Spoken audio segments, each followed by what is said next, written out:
कक्षा 10वीं के सभी छात्रों को बहुत बहुत शुभकामनाएं।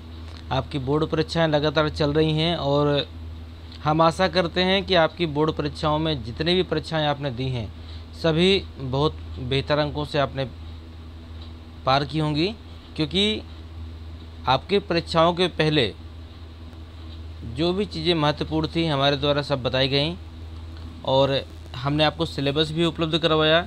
सिलेबस के अतिरिक्त जितनी चीज़ें जिस अध्याय से महत्वपूर्ण हो सकती थी, जिस चैप्टर से हो सकती थी, जिस चीज़ों से हो सकती थी, वो सारी चीज़ें बताई हमने।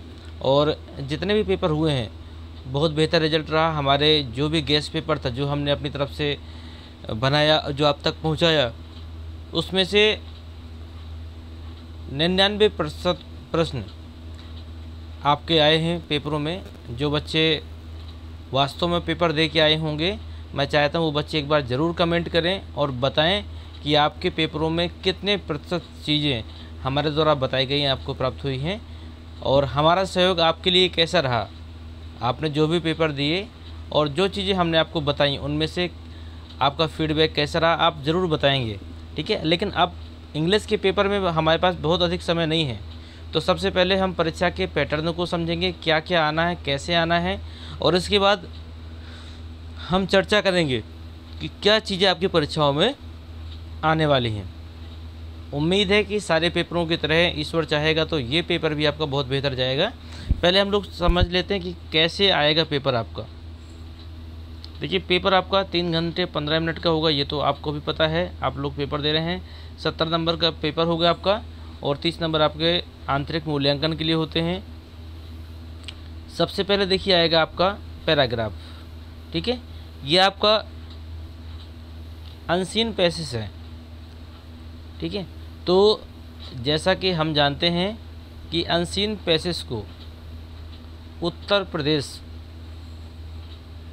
में जितने भी अध्यापक अपने बच्चों को पढ़ा रहे हैं ज़्यादा लाइटली इन चीज़ों को नहीं लेते हैं। पैसेज ना तो पढ़ाए जा रहे हैं और ना सॉल्व करवाए जा रहे हैं, ये बहुत बड़ी विडंबना है। पैसेज ना तो करवाए गए हैं किन्हीं बच्चों को और ना सॉल्व करवाए गए हैं और ना ही बच्चों ने स्वयं से किए। तो ऐसा तो है नहीं कि अगर नहीं किए तो नहीं आएगा, ये आएगा और बेहतर नंबर देकर जाएगा। तो अब आपके पास मात्र 1 दिन का समय है, तो अब हम ये नहीं कहेंगे कि आप अपना पूरा समय इस पैसेज के लिए निकालो, लेकिन हम आपको ये बता देते हैं कि कैसे करना है।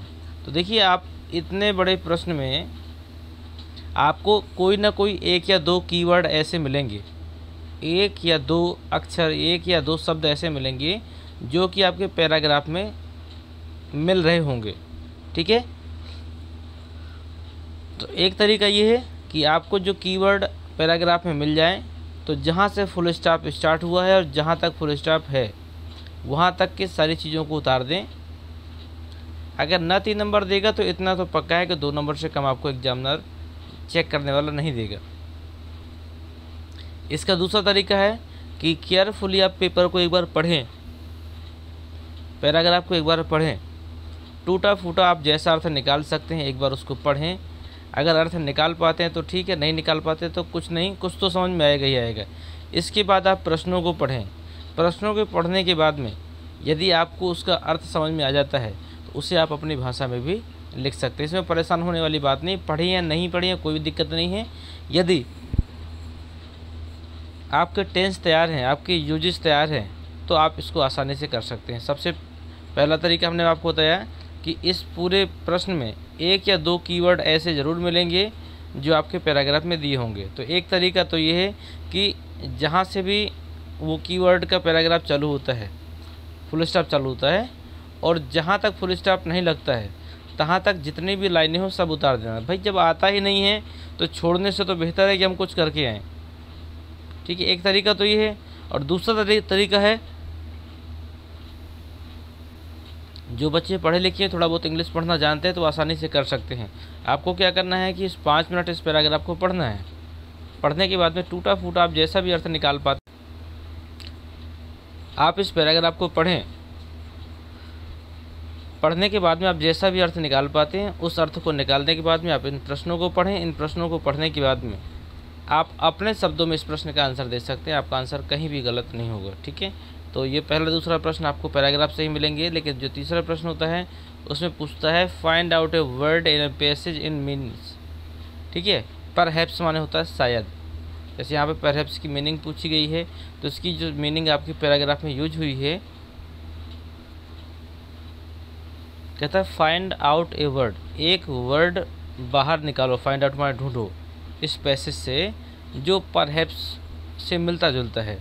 ठीक है, ये आपका 2 नंबर का इससे सरल प्रश्न हो ही नहीं सकता है। अगला कहता है find out a word in a passage, क्या है, इन्फेरियर। ठीक है, तो यदि आपको आते हैं तो ठीक है, नहीं आते हैं तो कोई दिक्कत वाली बात नहीं, पहले दूसरे प्रश्न तो आपसे बन ही जाएंगे। और इन दोनों में, ये दोनों तो आपके पैराग्राफ से बन जाएंगे, और इन दोनों में से कोई ना कोई एक आपसे ज़रूर बन जाएगा, और अगर करेंगे तो दोनों ही बना सकते हैं। यदि मीनिंग आती है, वो कैब तैयार होगी, तो आप इसको कर सकते हैं। ठीक है, ये तो रहा पहले प्रश्न की बात। देखो बी में क्या आता है, कहता है write a letter to your friend to invite him on birthday party और write an application to your principal for issuing TC. तो मैं आपको कुछ बता देता हूँ, हो सकता है कि आपका उसी में से आपका फंस भी जाएगा।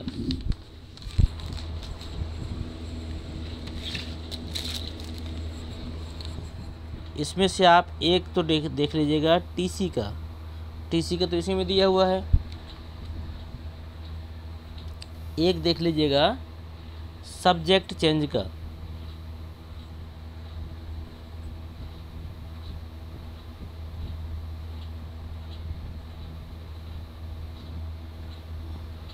एक सब्जेक्ट चेंज का देख लेना है।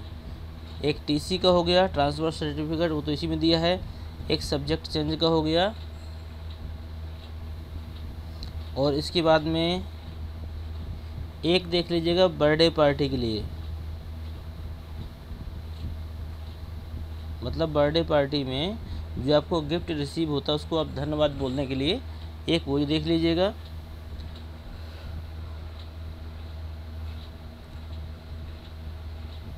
इनमें कोई ना कोई फंस जाएगा। और आप लेटर में आपको अगर देखना चाहते हैं तो देख लीजिएगा किसी मित्र को इनवाइट करने के लिए शादी में।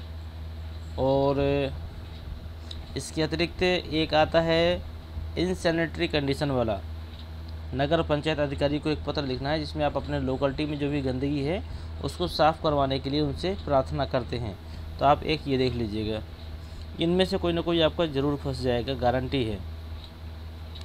अगला प्रश्न देखिए, कहता है एक निबंध लिखना है, इसमें ऐसे लिखना है,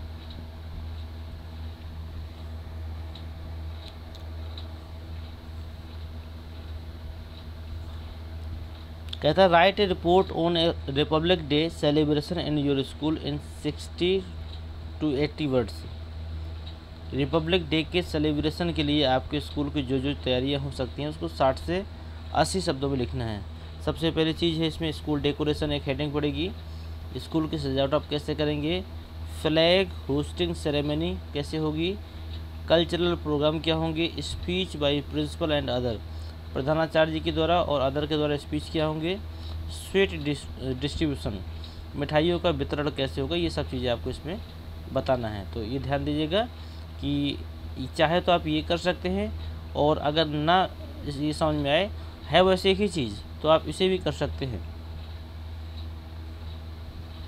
इसमें कहता है write A article on the important morning walk, मतलब सुबह के टहलने के जो भी फ़ायदे हैं उसको बताना है।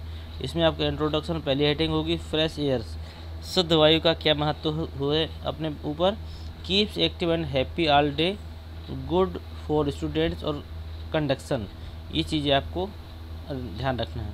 वैसे मैं अपनी तरफ से आपको बता दूं क्या क्या चीज़ें इसमें निबंध में आ सकती हैं। मेरे हिसाब से एक आ सकता है पोल्यूशन पे,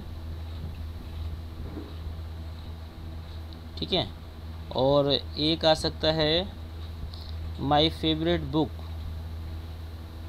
ठीक है, एक हो सकता है माय फेवरेट टीचर। मेरे हिसाब से पोल्यूशन मतलब प्रदूषण, फेवरेट बुक और फेवरेट टीचर, ये 3 में से कोई ना कोई एक निबंध ज़रूर मिलेगा, उम्मीद ऐसा है। तो आप एक बार इनको भी देख लीजिएगा। ग्रामर में देखिए एक एक नंबर के ये 5 आपके आने हैं। इसमें कहता है चूज द करेक्ट ऑप्शन। इसमें पहले में कहता है the old man came to me, identify the adjective.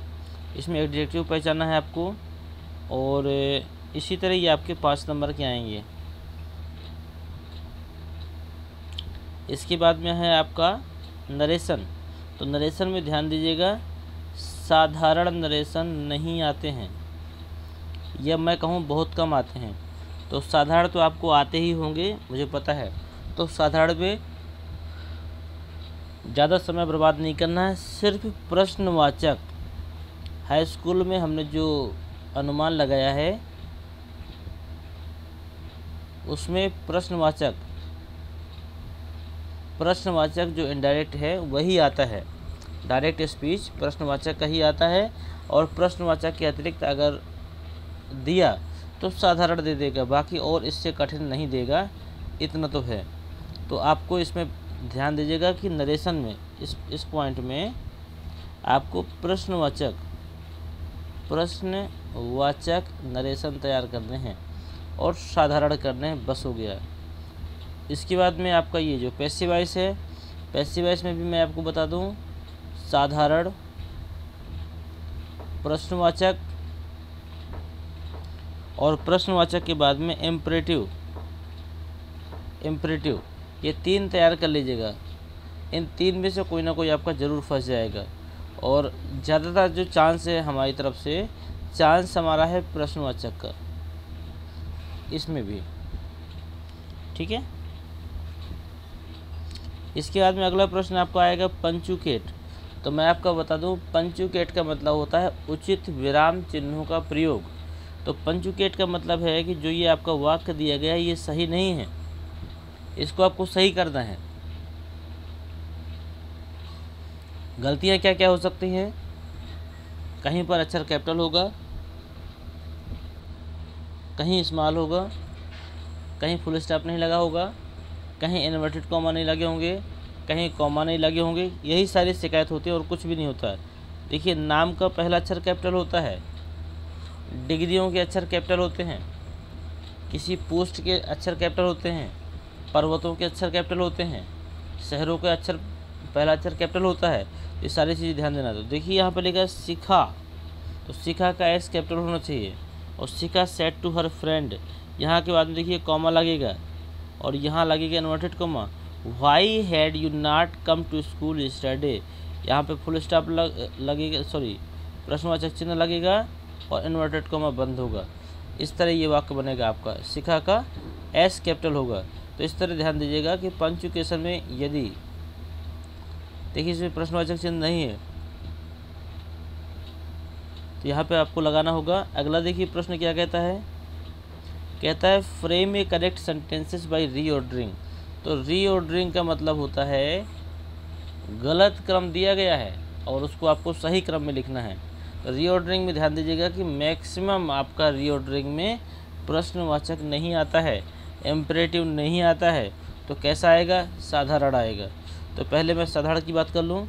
यदि आपके इस वाक्य में प्रश्नवाचक चिन्ह नहीं लगा है तो वाक्य आपका प्रश्नवाचक नहीं होगा। तो आप कैसे बनाएंगे इसको, आप बनाएंगे सबसे पहले सब्जेक्ट का मतलब सबसे पहले आप रखेंगे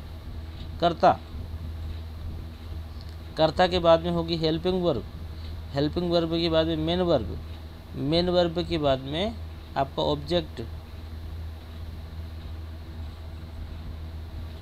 और फिर अदर वर्ड, अन्य शब्द, ठीक है।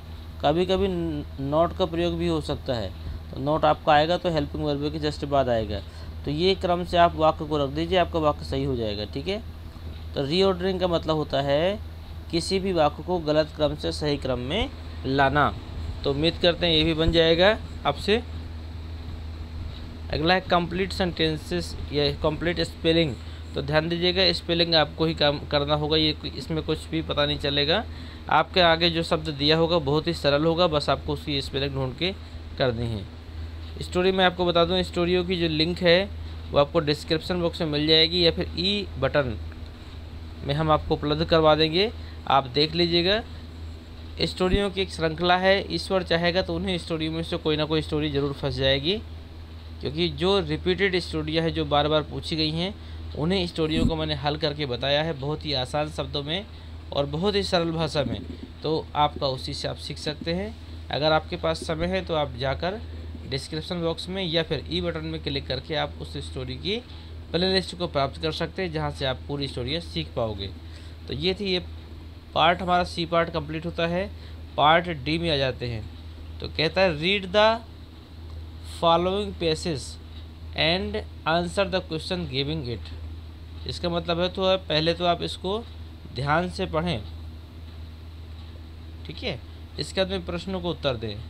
तो कहता है पैसेज को ध्यान से पढ़ें। तो ये पैसेज दिया गया है यहाँ से यहाँ तक, इसको पढ़ने के बाद में आपको प्रश्नों के 2 उत्तर देना है।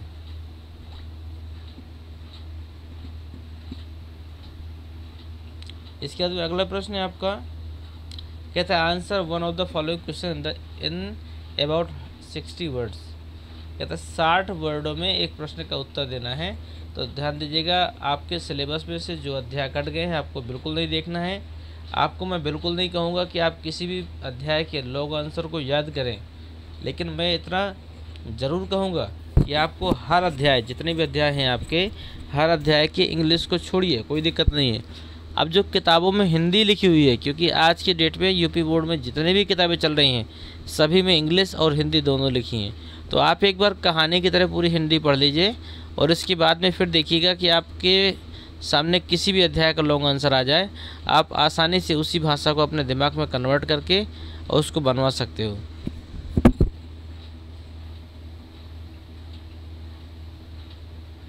अगला प्रश्न देखिए, कहता है आंसर एनी 2, मतलब 2 प्रश्नों के आंसर देने हैं यहाँ पे। और ये दोनों प्रश्न कैसे हैं, शॉर्ट हैं, 25 वर्ड में देने हैं। तो यदि पाठ आपने पढ़ा है तो कोई भी प्रश्न आ जाए, आपके दिमाग में जो भी उत्तर हो आप वही लिख दीजिएगा बनाकर, आपके पूरे के पूरे अंक आएंगे। एक मैचिंग आती है, तो मैचिंग में क्या करना है, आपको इस तरह मिलाना ही है। तो सब आप भी कर लेंगे, जो भी जैसा हो अभी ये, ठीक है। तो इसे आप कर लीजिएगा। अगला है आपका पोएट्री। तो ध्यान दीजिएगा, मेरे हिसाब से आपका पहला अध्याय और आपका तीसरा अध्याय जो भी आपके सिलेबस में है, इन 2 अध्याय से ही सब कुछ आ जाएगा। कविता भी आ जाएगी, इसी से प्रश्न भी पूछे जा सकते हैं, इसी का आप सेंट्रल आइडिया भी याद कर सकते हैं। तो ईश्वर चाहेगा तो आपका पहला और तीसरा इन्हीं 2 अध्याय से सब आ जाएगा और उसको आप कर भी सकते हैं। तो ध्यान दीजिएगा कि आप प्राथमिकता दीजिएगा सेंट्रल आइडिया को। यदि सेंट्रल आइडिया नहीं आता है तो आप 4 लाइन की कविता भी अथवा में दिया गया है तो आप लिख सकते हैं, लेकिन सेंट्रल आइडिया लिखेंगे तो और भी बेहतर होगा। सेंट्रल आइडिया का मतलब होता है केंद्रीय भाव। यदि आपने कविता को एक बार पढ़ लिया है तो आप उसका भाव निकाल सकते हैं और उसे आप आसानी से हल भी कर सकते हैं। अगला प्रश्न देखते हैं, कहता है answer 2 following question in about 25 words each. ठीक है, तो यहाँ पर सप्लीमेंट्री के प्रश्न हैं। यहाँ पर 3 प्रश्न आए हुए हैं, 3 में से किसी 2 प्रश्नों के उत्तर आपको देने हैं। ठीक है, ये सप्लीमेंट्री का लॉन्ग आंसर है, 4 नंबर का है, तो आपको 10 लाइनें पर्याप्त है। 10 लाइनें भी अगर आप लिख देंगे तो भी आपका पूरे अंक मिलेंगे। तो ध्यान दीजिएगा, जिस तरह आप प्रोज के अध्याय की कहानी पढ़ेंगे उस तरह आपको सप्लीमेंट्री के अध्याय की कहानी भी पढ़ना है। याद हो या ना हो कोई दिक्कत वाली बात नहीं है, आप सिर्फ हिंदी पढ़ लीजिए एक बार। हिंदी पढ़ने के बाद में अगर आपके सामने कोई भी प्रश्न आ जाएगा तो आप उस हिंदी को अपनी भाषा में कन्वर्ट करके लॉन्ग आंसर लिख सकते हैं और आपका पेपर बेहतर जाएगा। अगला प्रश्न है इसमें देखिए, कहता है point out true and false, मतलब सत्य और असत्य की छांटने हैं। तो जो भी वाक्य दिए गए हैं आपके सामने, उन वाक्यों को देखिए कि ये घटना सही है कि नहीं है, वाक्य सही है कि नहीं है। अगर सही हो तो आप ट्रू का चिन्ह लगाइए। ट्रू का चिन्ह कैसे लगाएंगे, आप चाहें तो ऐसे भी कर सकते हैं, ठीक है, और आप चाहें तो ऐसा भी कर सकते हैं, कोई दिक्कत नहीं है। तो यहाँ पर आपके 2 प्रश्न हैं, दोनों आपके 1-1 नंबर के हैं। अगला प्रश्न कहता है select the most suitable alternative to complete the following sentences. Select माने चुनो, द मोस्ट सुटेबल माने होता है मतलब जो सबसे सही है। अल्टरनेटिव माने होता है बहुविकल्पी। तो अब तो आपको सोचना भी नहीं है, अब आपको क्या करना है कि इन 4 में से जो बेहतर हो उसको आप यहाँ रख दीजिएगा, आपका आंसर हो गया। जैसे कहता है ग्रिफिन वाज, ग्रिफिन था, ए माने एक क्या था, शॉपकीपर माने दुकानदार था, लैंडलॉर्ड माने मालिक था, साइंटिस्ट माने वैज्ञानिक था, क्लर्जीमैन, यहाँ पर आपको भी पता है कि वो एक वैज्ञानिक था तो साइंटिस्ट हो जाएगा। इसी प्रकार ये करेंगे, ये पेपर समाप्त होता है। ईश्वर चाहेगा तो आपका इस पेपर में कोई भी आपके अच्छे नंबर काट नहीं सकता है। बस आप मेहनत करिएगा। इसका एक मॉडल पेपर हम अभी और देंगे आपको, ताकि आपसे हर चीज़ें बेहतर बन सके। अगर आपके किसी भी पेपर में अभी भी कमजोरी बाकी है, हाई स्कूल हो या 12वीं, तो आप इस नंबर पे